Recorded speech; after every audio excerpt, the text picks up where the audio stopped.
Subscribe to Mufti Tariq Online and press the bell icon for more videos. السلام علیکم ورحمۃ اللہ۔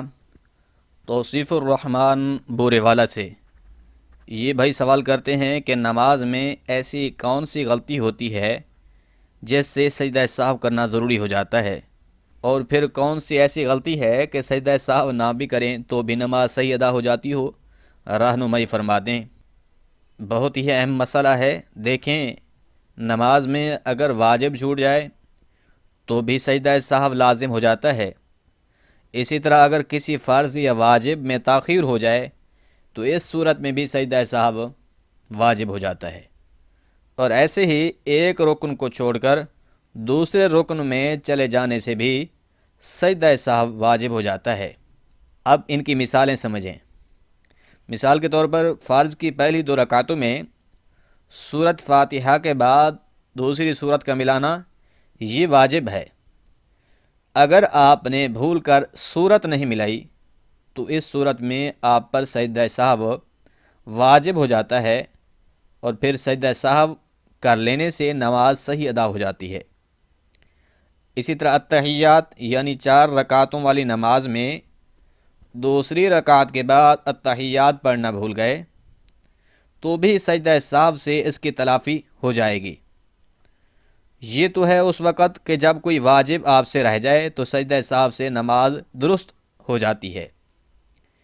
اب آتے ہیں کہ واجب یا فرض میں تاخیر سے بھی سجدہ سہو واجب ہو جاتا ہے، تو اس کی مثال یہ ہے کہ سنت مؤکدہ آپ پڑھ رہے تھے، یعنی 4 سنتیں جو ظہر سے پہلے پڑھی جاتی ہیں، یا پھر وتر پڑھ رہے تھے، یا پھر فرض نماز ہی پڑھ رہے تھے۔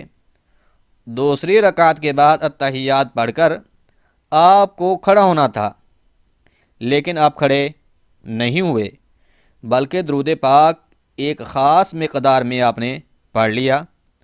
خاص مقدار سے مراد اللہم صلی علی محمد تک پڑھ لیا، تو تاخیر کی وجہ سے آپ پر سجدہ سہو واجب ہو جائے گا۔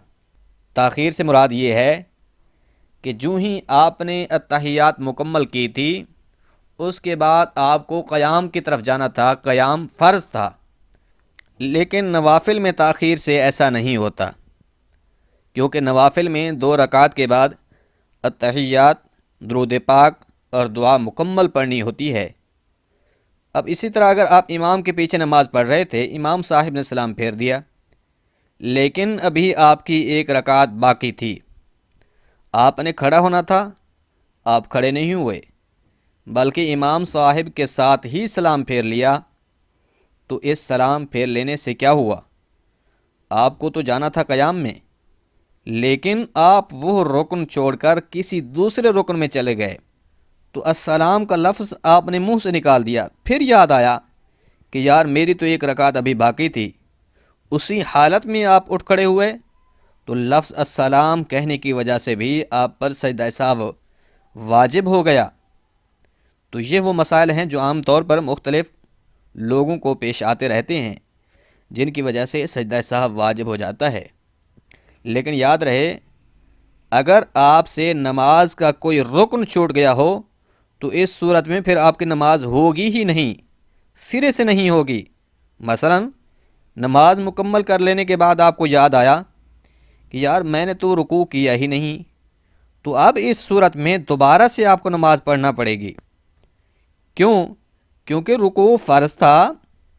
فرض کے چھوٹنے کی تلافی پھر سجدہ سہو سے نہیں ہوتی، بلکہ نماز دوبارہ سے پڑھنا پڑتی ہے۔ ایسی نماز کا لوٹانا ضروری ہوتا ہے۔ امید ہے بات سمجھ آ گئی ہوگی۔ اللہ کریم عمل کرنے کی توفیق بخشے، آمین۔